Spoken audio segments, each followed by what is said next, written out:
Okay, let's start the session. My name is Ram Mishra. I hope you all are aware of me. I'm working from the company with the company last 12 years. Today's topic is about strategy builder. All of you must have seen this option of strategy builder in this study manager. So basically, मैंने पहले भी sessions के अंदर मेरी team ने पहले भी sessions के अंदर आप लोगों के साथ किस तरह से स्ट्रेटजीज क्रिएट करनी है, how to create the strategies, how to backtest them, तो उसका एक तो प्रोसेस आप लोगों को गाइड किया हुआ है। और तो उसके बाद कुछ लोगों का आया था कि कुछ इजिएस्ट वे अगर हो जाए फॉर अ लेमैन कि अगर मैंने आज सॉफ्टवेयर लिया है और मेरे को कोई सिंपल सी स्ट्रेटेजी ही बनानी है, बैकटेस्ट करनी है, तो मेरे को लगता है बड़ा टीडियस प्रोसेस है। तो एक हमारे पास पहले से जो ऑप्शन था बट हम लोगों ने कभी उसको डिस्कस नहीं किया था, तो I am discussing about this strategy. अभी जो चार्ट के ऊपर आप देख रहे हैं स्क्रीन, ब्लैंक स्क्रीन है, कोई स्टडी नहीं है इसके अंदर। अब ये स्ट्रेटेजी बिल्डर की हेल्प से मैं चार्ट के ऊपर स्टडीज लगाऊंगा, अभी उसका सिग्नल भी क्रिएट करूंगा और उसको बैक टेस्ट भी करेंगे इन अ वेरी सिंपलेस्ट वे। और वहां पर हम क्या क्या कर सकते हैं मैं वो भी डिस्कस करूंगा आप लोगों से। ओके, ये ऑप्शन स्ट्रेटेजी बिल्डर का है। This is the strategy builder. I just click on it और यहाँ पे आप देख पा रहे हैं हमारे पास चार ऑप्शंस आते हैं। इंडिकेटर, बेस्ड ऑन इंडिकेटर हमारा एंट्री क्या होगा, बेस्ड ऑन दैट एंट्री हमारा एग्जिट क्या होगा, एंड देन यहाँ पे पोजीशन जहाँ पे हम अपना एंट्री और एंट्री टाइमिंग और एग्जिट टाइमिंग डिपेंड कर सकेंगे। ये ऑप्शन है, तो इसको कैसे हम यूटिलाइज कर सकते हैं, क्रिएट अ सिंपल स्ट्रेटेजी, वो मैं आपको गाइड करता हूँ। सबसे पहला ऑप्शन हमारा इंडिकेटर का। इंडिकेटर पे यहाँ पे इंडिकेटर्स को लेने के लिए हमारे पास तीन ऑप्शन है। एक है लाइंस, दूसरा सिग्नल, तीसरा लॉन्ग शॉट आउट। सिग्नल्स और लॉन्ग शॉट आउट हम तब यूज करेंगे जब हमारे माइंड में क्लियर है कि मेरे को यही वाली स्ट्रेटेजी केवल यूज करनी है जो हमारे पास रेडीमेड अवेलेबल है। हाउ टू चेक, ये हमारे पास ऑप्शन हैं। अभी ये सिग्नल्स पे मैंने सेलेक्ट कर दिया और यहाँ पे जितने भी रेडीमेड सिग्नल्स है सॉफ्टवेयर के अंदर वो सब यहाँ पे अवेलेबल हो रहे हैं। ठीक है, ये signal Chikou span based on Ichimoku हमारे सिग्नल्स हैं। सिग्नल के हिसाब से हमारे सिग्नल्स हैं, फैक्टर के हिसाब से सिग्नल्स हैं। जो भी सॉफ्टवेयर के अंदर रेडीमेड सिग्नल्स हम लोगों ने दिए हुए हैं वो यहाँ पे मिल जाते हैं। अगर इनको यूज करके आपको अपनी कोई स्ट्रेटेजी डिजाइन करनी है तो आप डायरेक्टली इनको सेलेक्ट कर सकते हो। अगर डायरेक्ट अगर आप देखिए फॉक्स को काफी टाइम से यूज कर रहे हैं तो आपको पता होगा कि हमें एंट्री और एग्जिट के बाद हमें एलएसओ क्रिएट करना पड़ता है। तो कुछ हमारे कॉमन इंडिकेटर्स के एलएसओ भी अवेलेबल हैं। ये आप देख पाओगे, single order, Bollinger, Tenkan cross, strong, ये हमारे इचिमोको से रिलेटेड हो गए, फिर डोनचिन से रिलेटेड हो गए, पॉइंट एंड फिगर से रिलेटेड हो गए, रैंको से रिलेटेड हो गए, parabolic R, basic averages, MACD, RSI, super trend, इन सबके एलएसओ भी अवेलेबल हैं, इन सबके रेडीमेड सिग्नल्स भी अवेलेबल हैं। जो आपको यहाँ पे सिलेक्ट करना है, अगर आपको डायरेक्टली एलएसओ सेलेक्ट करना चाहते हो उसको सिलेक्ट कर सकते हैं, रेडीमेड सिग्नल्स को यूज करना चाहते हैं उसको यूज कर सकते हैं बाय यूजिंग दीज सिग्नल्स।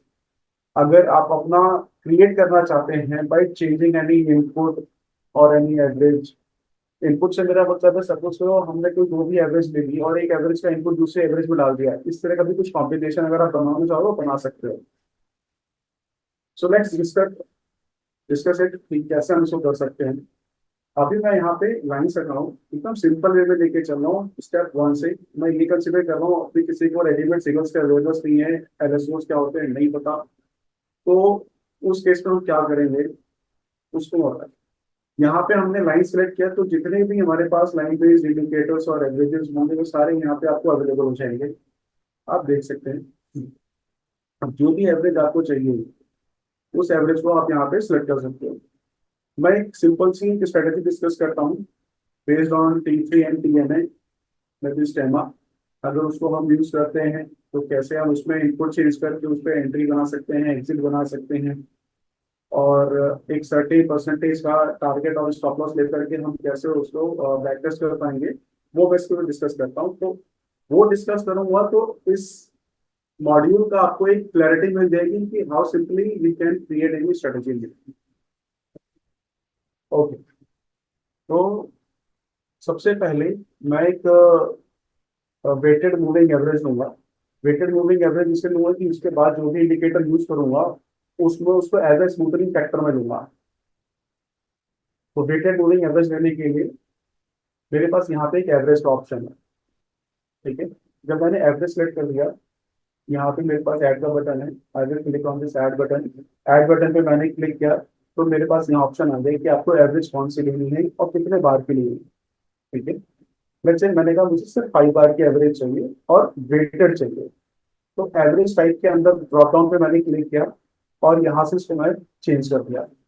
मैंने वेटेड ले लिया और इसका नाम मैं देता हूँ स्मूथिंग फैक्टर।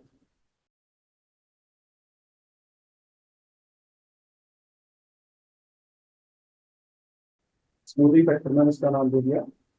ये मैंने अप्लाई किया, ये मेरा इंडिकेटर यहाँ पे आएगा। नाउ मेरे को अपना दूसरा इंडिकेटर लेना है जिसमें मैं इसका इनपुट लूंगा। तो मैंने उसके लिए यहाँ पे दूसरा इंडिकेटर दिया। मेरे को चाहिए T3। तो मैंने यहाँ पे T3 इंडिकेटर ले लिया। ऐड पे क्लिक किया। अब सिंपली यहाँ पे जो मैंने स्मूथिंग फैक्टर लिया है वो मुझे यहाँ पे लिख के दिख जाएगा। मैंने यहाँ पे स्मूथिंग फैक्टर ले लिया, इसका डिस्प्ले ने डिफॉल्ट किया और अप्लाई किया।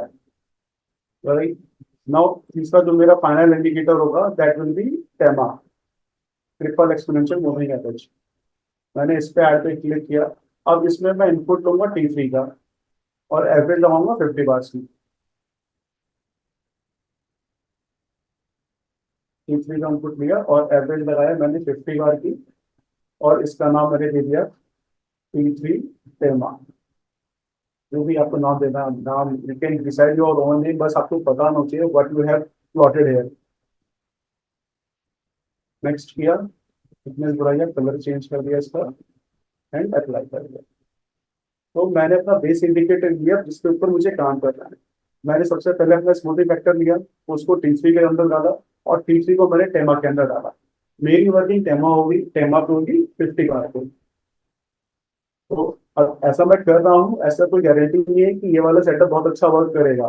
Just I am giving you an idea कि आप जो भी अपना इंडिकेटर या स्ट्रेटेजी डिजाइन करो उसमें किस तरह से इनपुट चेंज करके भी आप लोग कर सकते हो। ठीक है, अब इसके बाद हमने अपना बेस इंडिकेटर ले लिया जिसके ऊपर मुझे अपने एंट्री और एग्जिट डिसाइड करनी है। ठीक है, मेरा एंट्री एग्जिट टेमा पे होने वाला है। मैं यहाँ एंट्री पे गया, लॉन्ग एंट्री को सिलेक्ट किया। देन यहाँ पे मेरे पास ऑप्शन आ जाता है कि किस फैक्टर को किस प्राइस वेरिएबल को लेना है, या अगर कोई दो एवरेजेस आपने ले रखे हैं तो कौन सी एवरेज किस एवरेज को क्रॉस क्रॉस करे या कट करे, तो उस पर आप काम कर सकते हैं। ठीक है, तो वी हैव टू ऑप्शंस यहाँ पे। हम कैसे कर सकते हैं, I am just giving you an idea. हम चाहे तो प्राइस का टेमा के साथ क्रॉस ओवर ले सकते हैं कि प्राइस जब भी टेमा को अपसाइड क्रॉस करे तो मुझे बाय मिले, डाउन साइड क्रॉस करे तो सेल मिले। दूसरा आप ऐसा भी कर सकते हैं कि T3 आपका टेमा को कट करे अपसाइड तो बाय मिलेगा, डाउन साइड करे तो सेल मिलेगा। तो this is the how we can manipulate the strategies और indicators to create some profitable strategy. ऐसी कोई गारंटी नहीं कि जो मैं बता रहा हूँ प्रॉफिटेबल ही होगा, but we can try for the best. आगे सिंपली मैं प्राइस लेता हूँ। मैंने प्राइस लिया और यहाँ पे हमारे पास वो लॉजिकल एक्सप्रेशन हैं जिसके थ्रू हम अपनी कंडीशन को बनाएंगे। Crossing up, crossing down, greater than, lesser than, equal to, not equal to, crossing up level. Means ये वेब वेरिएबल्स हैं जो मैं अभी तक पहले सेशंस में आपको बताया था, मेरी टीम से किसी ने भी आपको बताया होगा सेशंस में कि कटिंग लाइन अपसाइड करो, कटिंग लाइन डाउन साइड करो, तो उसके ऊपर आपकी वर्किंग होगी सिग्नल्स। तो ये 6-7 वेरिएबल्स होते हैं जिनके ऊपर हम लोग जनरली वर्क करते हैं अपने सिग्नल्स जनरेट करने के लिए। वो कौन होते हैं? कटिंग अपसाइड, जो यहाँ पे क्रॉसिंग अप या क्रॉसिंग डाउन के नाम से है।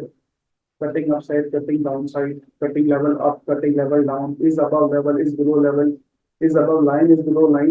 ये वेरिएबल्स होते हैं जिनके ऊपर जनरली हमारी कंडीशन डिजाइन होती है। ठीक है, तो यहाँ पे मैं ले रहा हूँ price is crossing up my 10 के पास। मैंने यहाँ पे ले लिया और उसको मैंने ऐड पे क्लिक किया तो ये मेरा यहाँ पर आ गया। ये मेरा पाएगा लॉन्ग एंट्री के अंदर डिफाइन हो गया। अब शॉर्ट एंट्री के लिए मैं शॉर्ट एंट्री पे टिक करूंगा, simply close, crossing down, TEMA add कर दिया, तो मेरे पास ये दोनों वेरिएबल आ गए। अब इन दोनों वेरिएबल को मैंने अपनी एंट्री में डिफाइन कर दिया। अब अगर आप यहाँ पे क्लोज एंड की जगह कोई और एवरेज लेना चाहते हो कि वो एवरेज इसको इंटरसेक्ट करे तब मेरे को काम करना है, तो आप वहाँ पे ड्रॉप डाउन से वो एवरेज ले सकते हो। या मैंने जो स्मूथिंग फैक्टर दिया है वो टेमा को कट करे, तो आप उसको ले सकते हो। तो इस तरीके से आप एक स्ट्रेटेजी तैयार होती चली जाएगी स्टेप बाय स्टेप। पहले हमने इंडिकेटर लिया, फिर मैंने एंट्री डिफाइन कर दी। Now I am going to the exit option. अब मैं एग्जिट पे गया, यहाँ पे लॉन्ग एग्जिट पे क्लिक किया। जब मेरा प्राइस टेमा को क्रॉस कर रहा है तो मेरा एंट्री है। अब मैंने प्राइस को बोला कि जब T3 को क्रॉस करता है डाउन साइड तो मेरा लॉन्ग से एग्जिट होता है। ये मेरा लॉन्ग एग्जिट हो गया। सिंपली मैंने शॉर्ट एग्जिट लिया, उसी का vice versa. Price is crossing up T3, तो मेरा ये शॉर्ट से एग्जिट हो जाएगा। ये मेरा शॉर्ट से अब T3 भी मेरा स्मूथ एंड हो रखा है क्योंकि उसमें मैंने स्मूथिंग फैक्टर ले रखा है। और T3 को मैंने टेमा में दिया तो कि मेरे टेमा में भी अगर कोई zigzag आ रहा होगा तो उसको वो इग्नोर कर देगा। ये मैंने लिया। और अब यहाँ पे मेरा इंडिकेटर आ गया। जो मैंने इंडिकेटर्स लिए थे, बेस इंडिकेटर्स अपनी स्ट्रेटेजी बनाने के लिए मैंने वो लिए। फिर मैंने एंट्री डिफाइन करी कि किस बेस पे मेरी एंट्री होगी। फिर मैंने एग्जिट डिफाइन किया, किस बेस पे मेरा एग्जिट होगा। फिर यहाँ पे मैं पोजिशनिंग में आ गया, अपने स्टॉप लॉस के अंदर आ गया। अब मेरे को अगर इंट्राडे का फिल्टर इसके अंदर सेट करना है तो मैं यहाँ सेट करूंगा daily wait for the new position to. इसका मतलब हो गया कि एवरी डे आपका स्टार्ट होगा, उस दिन अगर कोई नया सिग्नल नहीं बना तो ये ट्रेड नहीं लेगा। ये एवरी डे वेट करेगा कोई नया सिग्नल बनेगा। अच्छा, उसके बाद समटाइम्स हम स्ट्रेटेजी के अंदर कहते हैं कि भाई पहले 5 मिनट में जो फ्लक्चुएशन होती है मुझे उस टाइम पे काम नहीं करना, पहले 5 मिनट के बाद जो भी सिग्नल्स आएंगे मैं उसको एग्जीक्यूट करूंगा। अगर ऐसा कभी भी आपको अपनी स्ट्रेटेजी के अंदर डिफाइन करना है तो आप यहाँ पे ये ऑप्शन यूज कर सकते हो, इग्नोर इनिशियल मिनट्स। यहाँ पे मैंने 5 मिनट दे दिया है इससे कि पहले 5 मिनट में कोई भी ट्रेड बनेगा मुझे उससे मतलब नहीं है, उसके बाद के ट्रेड्स को ही मतलब। Ignore last, let's say I think last के 30 मिनट्स में कोई नया ट्रेड नहीं लेना चाहिए। जो भी आपकी पोजीशन है केवल उसी को मैनेज करना चाहिए, और at the end of the day अगर आपकी प्योरली इंट्राडे की स्ट्रेटेजी है तो उसको एग्जिट करके जाइए।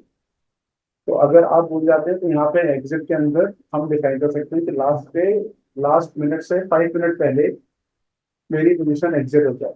वो आप 1 मिनट में डाल सकते हो, 2 मिनट में डाल सकते हो, 3 मिनट में डाल सकते हो, 5 मिनट, वट एवर टाइम पे 15 मिनट में डाल सकते हो कि 3:15 बजे मेरी पोजीशन स्क्वायर आके जाए।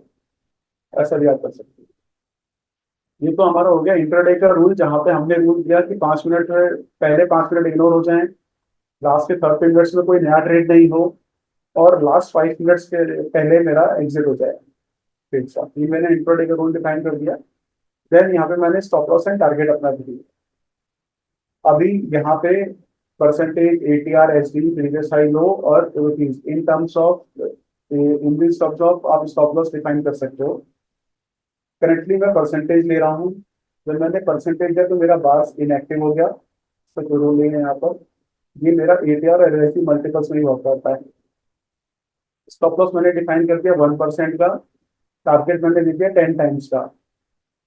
देखिए, जब हम यहाँ पे स्टॉप लॉस दे रहे हैं तो ये हमारा परसेंटेज में जा रहा है, और जो मेरा टारगेट है वो मल्टीप्लायर में जाएगा परसेंटेज के। ठीक है, तो अगर आप 2 दे रहे हैं तो उस हिसाब से अपना मल्टीप्लायर सेट करिए। अगर आप हाफ परसेंटेज दे रहे हैं तो उस हिसाब से अपना मल्टीप्लायर टारगेट के लिए सेट करना है। इस चीज का ध्यान रखना है आपने। फिर बैक टेस्ट कैसे करनी है, आपको बाय अमाउंट करनी है, बाय क्वांटिटी करनी है, या बाय रिस्क करना है।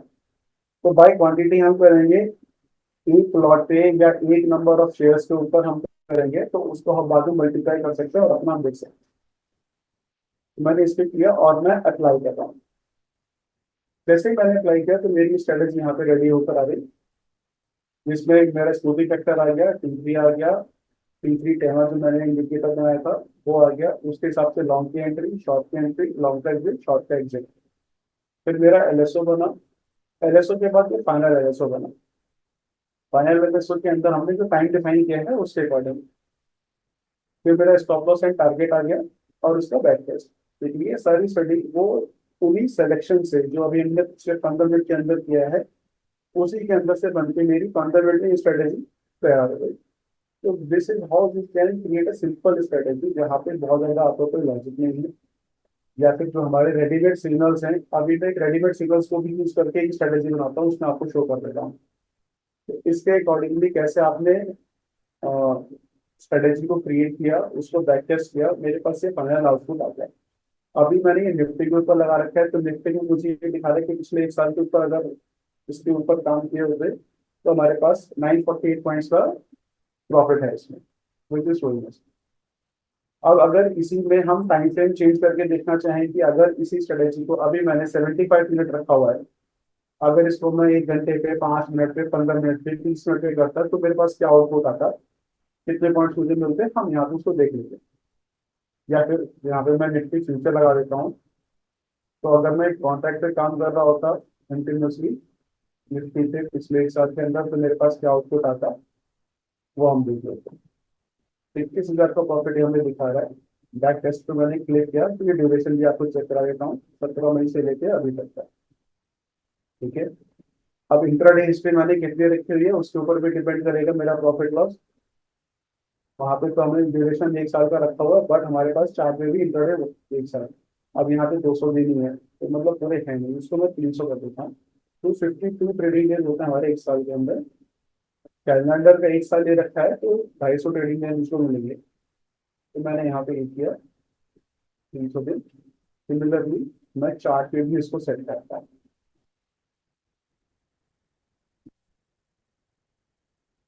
तो मैं सेट करूंगा, तो जैसे 1 साल का फिगर मुझे मिल गया चार्ट पे, और ये मुझे उसका प्रॉफिट लॉस दिखा देता है। ठीक है, अब ये चार्ट पे हमने क्लिक कर दिया। अब इसके अंदर ही मुझे दिखा रहा है 21,000 का प्रॉफिट। अगर निफ्टी के पिछले 1 साल पे 75 मिनट के टाइम फ्रेम पे मैंने काम किया होता, तो ये मुझे मिलता। ठीक है, अब इसी को अगर मैं टाइम फ्रेम चेंज करता हूँ, लेट्स से मैंने कहा मुझे 1 घंटे पे अगर काम करना होता, अगर मैं 1 घंटे पे काम करता तो प्रॉफिट यहाँ पे देखते थोड़ा सा मेरा बढ़ गया। 75 मिनट से अच्छा रिटर्न ये मुझे 1 घंटे पे दे रहा है, 35,000 का। 30 मिनट्स पे अगर मैं करता, 30 मिनट्स पे अप्रोक्सीमेटली 45,000 का प्रॉफिट ये मुझे दिखा रहा है। तो इस तरह से आप कोई भी स्ट्रेटेजी अपनी बनाते हो, तो कोई जरूरी नहीं कि जिस टाइम फ्रेम पे आपने बनाया है वही टाइम फ्रेम आपके लिए अच्छा है। आप टाइम फ्रेम भी चेंज करके उस पर देख सकते हो सकता है वो किसी और टाइम फ्रेम पे अच्छी चल रही हो।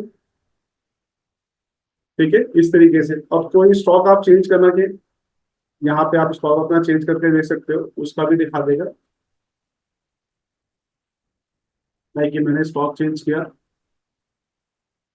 मैंने रिलायंस लगाया। अब रिलायंस के चार्ट के ऊपर क्या प्रॉफिट और लॉस ये मुझे दिखाएगा, ये मुझे शो करेगा। रिलायंस के ऊपर ही करीब 60,000 के आसपास का प्रॉफिट है मुझे दिखा रहा है, और 30 मिनट टाइम। अगर इसको बढ़ाता हूँ रिलायंस में 1 घंटे में, तो क्या घटता है या प्रॉफिट बढ़ता है मेरा? Almost think 59,000। और इसी को अगर मैं 75 मिनट कर देता, तो लॉजिक इस हिसाब से आप अपना कोई भी सिंपल सी स्ट्रेटेजी है तो शुरू कर सकते हैं। पर कॉम्प्लेक्स नहीं है कि नॉलेज की अवेयरनेस नहीं होती, तो हम लोगों को लगता है बड़ा कॉम्प्लिकेटेड चीज बना रहे हैं हम। एटलीस्ट ये और सॉफ्टवेयर में जो कोडिंग करते हो, कोडिंग तो नहीं करनी होती, आपको सिर्फ वहां पे लाइब्रेरी है, लाइब्रेरी से सिलेक्शन करना है और उसको यूज कर लेना है। ठीक है, पोस्ट दैट। अब इसके बाद मैं सिंपली वहां पे स्ट्रेटेजी एड करता हूँ, जो रेडीमेड सिग्नल्स हमारे पड़े हुए हैं उन सिग्नल्स को यूज करके कैसे। अभी हमने क्या इंडिकेटर लिया, इंडिकेटर का सिग्नल बनाया, सिग्नल बना करके फिर हमने उसको बैक टेस्ट किया। अभी हम देखते हैं कि एक नया चार्ट ओपन करता हूँ जहाँ पे ऑलरेडी जो रेडीमेड सिग्नल्स हमारे पास पड़े हुए हैं, अगर उनको यूज करके मैं कोई स्ट्रेटेजी बनाता हूँ, कैसे बनाऊंगा वो मैं बताता हूँ। मैंने अपना प्लेन चार्ट ओपन कर दिया, टाइम फ्रेम दे दिया लेट्स से 15 मिनट,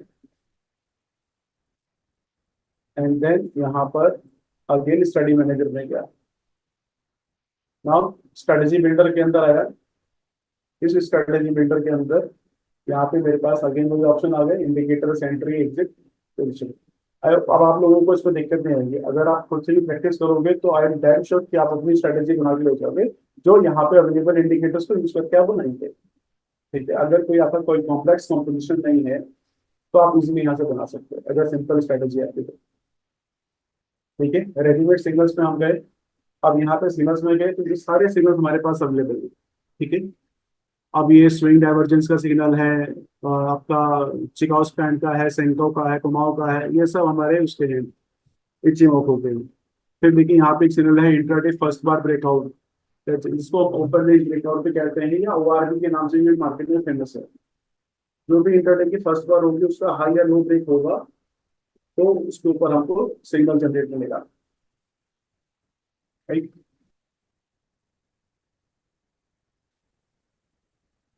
और यहाँ पे मैंने इंट्राडे फर्स्ट बार वाला ब्रेकआउट ही ले लेता हूँ।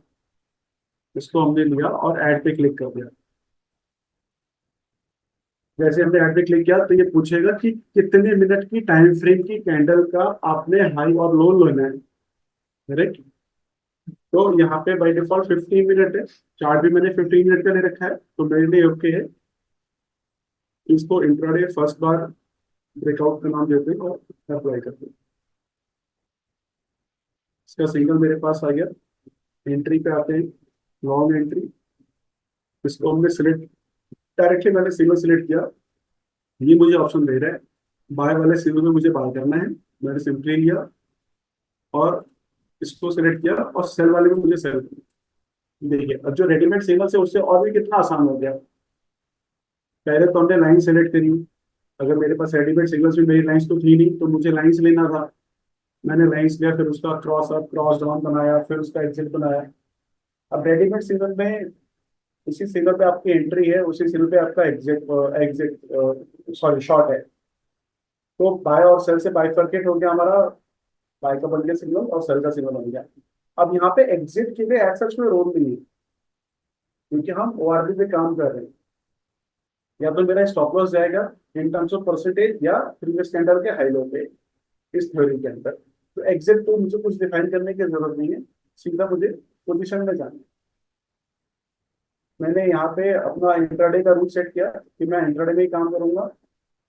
इग्नोर इनिशियल 5 मिनट, अब यहाँ पे तो वैसे 15 मिनट इग्नोर होने वाले हैं, तो मैंने 15 मिनट कर लिया। उसके बाद ही मेरा फिट होगा, 15 मिनट के बाद ही मेरा हाई लो फिक्स होएगा। इग्नोर लास्ट मिनट 30 मैंने कर दिया, लास्ट के आधे घंटे में कोई नया ट्रेड नहीं लेना। अब इस केस में आपके माइंड में आ रहा होगा कि ट्रेड बनेगा क्यों, पहली बार का कैंडल है, हाई लो है, ऊपर गया तो बाय हो गया, नीचे गया सेल हो गया। समटाइम्स वो रेंज बाउंड या चॉपी मार्केट में बार बार वो उस लाइन को कट करता है, इंटरसेक्ट करता है, तो सिग्नल्स हमारे जनरेट होते हैं। आपकी ऐसी स्ट्रेटेजी है जहां पे आपको लगता है कि पहले 1 घंटे के अंदर ही ट्रेड करना है, उसके बाद मुझे ट्रेड ही नहीं करना, तो अब इग्नोर लास्ट में आप उतने मिनट्स डिफाइन कर देंगे कि पहले 1 घंटे के अंदर ही आपके सारे ट्रेड्स हो, उसके बाद कोई ट्रेडिंग नहीं होगा। वो चीज आप यहाँ पे कर सकते हो। तो टाइम वाइज मिनट वाइज आप यहाँ पे ऐसे डिफाइन कर सकते हो। लास्ट के 5 मिनट्स के अंदर जो भी मेरे ट्रेड्स होंगे, 5 मिनट पहले मेरा एग्जिट हो जाएगा।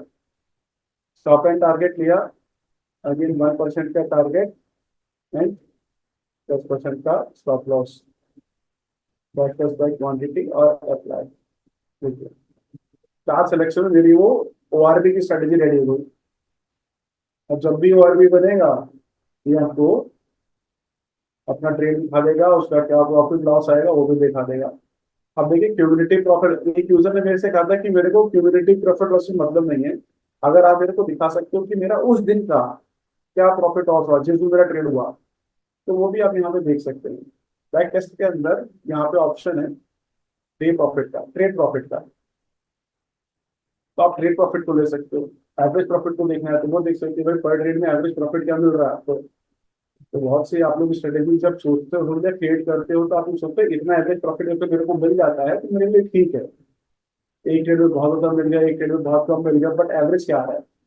तो उस तरह से भी आप अपनी स्ट्रेटेजी डिजाइन कर सकते हो, बैक टेस्ट कर सकते हो, चेक कर सकते हो। ठीक है, फिर अगर इसी को मुझे स्कैन के मतलब पूरे ग्रुप के अंदर देखना है कि उस पूरे ग्रुप के अंदर सपोज निफ्टी 50 का मैंने ग्रुप लिया, निफ्टी 50 के ऊपर अगर मैं ट्रेड करता, तो पिछले 1 साल में कौन से स्टॉक्स के अंदर बहुत अच्छा प्रॉफिट मेरे को मिला है, और कौन से स्टॉक्स हैं जिनमें मेरे को लॉसेस उठाने पड़े। तो बेसिकली बैक टेस्टिंग से पॉइंट क्या है, सिर्फ पॉइंट ये होता है कि आप अपने नए ट्रेड्स के अंदर कौन से स्टॉक्स को रखें। जो भाई अच्छा परफॉर्म कर रहे हैं उनको रखने में हमको फायदा है, जो अच्छा परफॉर्म नहीं कर रहे हैं उसको हम रखने के, ऐसा कर सकते हो। और ऑलरेडी मेरे पोर्टफोलियो में कोई ऐसा शेयर है जो मुझे लॉस दे रहा है, तो मैं उसके ऊपर डिसीजन या एक्शन ले सकता हूँ ना कि क्या करना है। ये पॉइंट होता है कि आप अपने जब भी कोई बैक टेस्ट करते हो तो ये बैक टेस्ट करने का बेसिकली सिर्फ यही क्राइटेरिया नहीं होता कि मैं जिस स्ट्रेटेजी पे काम कर रहा हूँ वो प्रॉफिटेबल है या नहीं है। उसका सिर्फ दूसरा एस्पेक्ट ये है देखने का कि मेरे पोर्टफोलियो के स्टॉक्स को वहां पे रखना है कि नहीं रखना है, वेदर इट हैज परफॉर्म्ड और नॉट। तो अब दो स्ट्रेटेजी हमने इस तरह से बनाई, दोनों में से किसी को भी हम सेव करते हैं और स्कैन पर डालते हैं। तो ओआरबी को छोड़ के मैं पिछले वाली स्टडी को लेता हूँ और इसको मैंने सेव किया।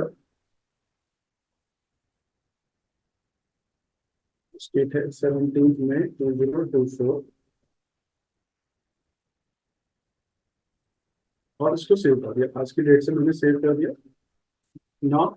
अब मैं स्कैन पे जा रहा हूँ, गूगल पे स्कैन पे, जस्ट चेक कि जो स्ट्रेटेजी मैंने बनाई है वो स्ट्रेटेजी है कितनी इफेक्टिव। अगर मैं उस पे निफ्टी फिफ्टी पे काम करता तो वेदर कुछ प्रॉफिट रहता है या मैं लॉस में रहता। फ्यूचर्स और रोलिंग और कॉन्ट्रैक्ट से ग्रुप में लेता हूँ। ये भी डेटा फैच हो रहा है, डेटा फैच हुआ, फिर इसको मैंने इंटरडे का टाइम किया, और इंटरडे के लिए अभी मैं 30 मिनट का टाइम फ्रेम लेता हूँ। आप किसी भी टाइम फ्रेम पे अपनी स्ट्रेटेजी को रन कर सकते हो, मल्टीपल टाइम उसको रन कर सकते हो, चेक करने के लिए कौन से टाइम फ्रेम पे सबसे ज्यादा प्रॉफिट इसने दिया है। वो टाइम फ्रेम आपको अडाप्ट करना चाहिए। मैंने अप्लाई किया, ये इंट्राडे का डेटा फैच करेगा, डेटा रेडी आ जाएगा, मैं स्टडी को नोट करूंगा और उसको स्कैन करूंगा। अपने फिफ्टी फिफ्टी की जगह रोलिंग और कॉन्ट्रैक्ट ले लिया। ये थोड़ा टाइम लेगा डेटा फैच करने में, तो इशू नहीं है। यहाँ तक अगर किसी को कोई डाउट है तो आप मेरे से पूछ लीजिए स्ट्रेटेजी बिल्डर को यूज करने में। तो मैंने ओपन कर दिया स्ट्रेटेजी बिल्डर, इसमें किसी को कोई डाउट है तो आप पूछ सकते हो। कोई स्पेसिफिक टॉपिक जिसको आप कवर करना चाहते हो अगले सेशन के अंदर, तो आप टॉपिक भी डिफाइन कर सकते हो, चैट बॉक्स में आप डाल दीजिए, तो उसको इस नेक्स्ट वीक में या उसके नेक्स्ट वीक में कवर किया जाएगा। आप उसको डाल सकते हो वहाँ पर।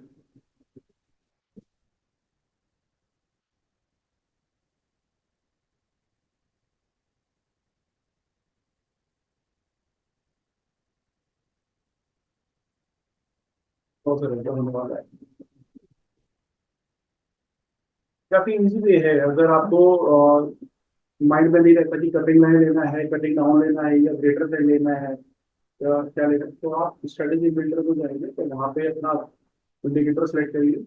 फिर वहाँ पे नेक्स्ट स्टेप में अगले आप बाई डिफॉल्ट को शो कर देगा कि आपको क्या लेना चाहिए, क्रॉस अप लेना चाहिए, क्रॉस डाउन लेना चाहिए, वो सेलेक्ट आपको करना रहेगा। मतलब that will easier way to make the strategy.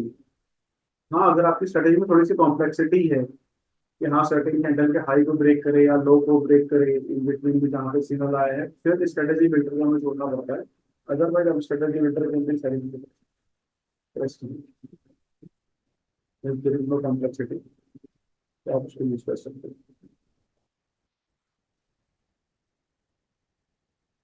I hope यहाँ पे इतनी क्लैरिटी मैंने रखी है कि आपको कोई डाउट ना रहे, बट कुछ पूछना चाहते हो तो प्लीज पूछ लीजिए यहाँ पर। इससे हमारे पास टाइम है, जब तक मेरा ये डेटा रेडी हो रहा है तब तक टाइम मेरे पास है। तो 45 डेज हो गए, टॉप होने नहीं। तो लॉन्च का 1 घंटे का टाइम चाहिए।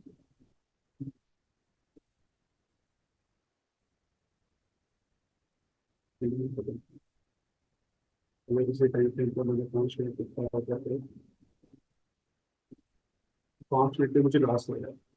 मतलब this strategy is not for smaller time frame, हम बड़े टाइम फ्रेम पे ही कर सकते हैं उसमें।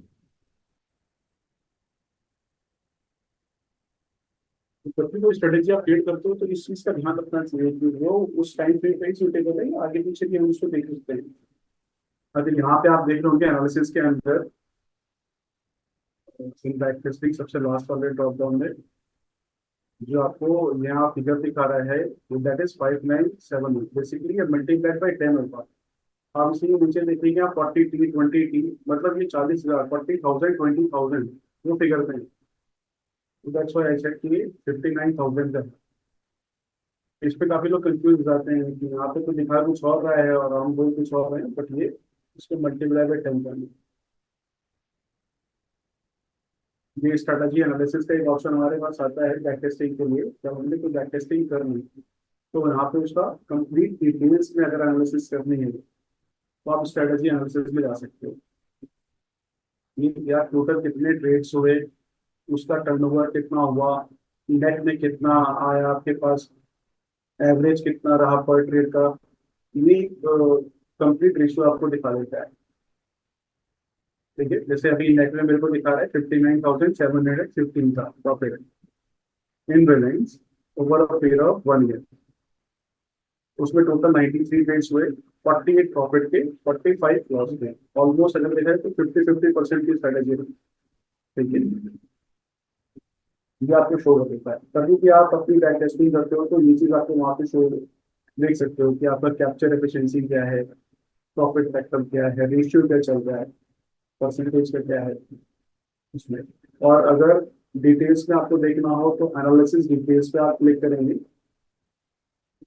तो यहाँ पे आपका डेट वाइज सारे ट्रेड्स दिखाते हैं। जब आपका पहले ट्रेड शॉर्ट का हुआ या लॉन्ग का हुआ वो यहाँ पे दिखा देगा।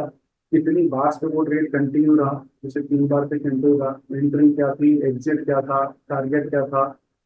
और इसको मैं थोड़ा बड़ा कर रहा हूँ तो यहाँ पे आपको दिखाएगा उसका पोटेंशियल कितना था, मतलब उस पर्टिकुलर ट्रेड में कितना पोटेंशियल मिल सकता था आपको, और उस पर्टिकुलर ट्रेड का ड्रॉडाउन क्या था। ये चीजें आपको दिखाते हैं, और नेट में कितना प्रॉफिट आपको मिला। This was the potential, maximum potential, and this what we have earned or gained or lose। यहाँ पे लिखेगा कैप्चर एफिशिएंसी क्या थी उसकी, रिस्क रिवॉर्ड। तो कोई भी अपनी स्ट्रेटेजी आप बनाते हो तो इन पैरामीटर्स पे, इन फैक्टर्स पे भी जाके आप चेक कर सकते हो कि वो किस तरह से वर्क कर रही है। ठीक है, अब ये मेरा स्कैनर शायद रेडी हो गया, डेटा रेडी हो गया, इसको बाहर ले आया। अब यहाँ पे मैं अपनी स्टडी लोड करता हूँ जो मैंने भी सेव करी है। लोड स्टडी में गया 17 में, ये मैंने लोड कर लिया। ठीक है, अब मेरे को देखो स्कैनिंग कुछ नहीं चाहिए, मेरे को रिपोर्टिंग चाहिए। तो मैं यहाँ पे कोई स्टडी सिलेक्शन में कोई फिल्टर नहीं सिलेक्ट करना होगा। ठीक है, अदरवाइज यहाँ पे हम जाके फिल्टर वगैरह सेलेक्ट करते हैं, वो सब करने की जरूरत नहीं। सिंपली मैं उसको स्कैन रन कर दूंगा और अपना कॉलम सेलेक्ट करूंगा लेकर। भाई आप लोगों ने वो वाला सेशन भी किया होगा जिसके अंदर स्ट्रेटेजी ट्यूनिंग हम लोग बताया गया था। तो आप यहाँ पे ट्यूनिंग भी कर सकते हो उसमें। सॉफ्टवेयर में अगर कोई पैरामीटर आपका अच्छा नहीं चल रहा है और it is giving a good result in other stocks, उसमें नहीं दे रहा है, तो किस तरह से आप उसको फाइन ट्यून कर सकते हो, that is also possible in this.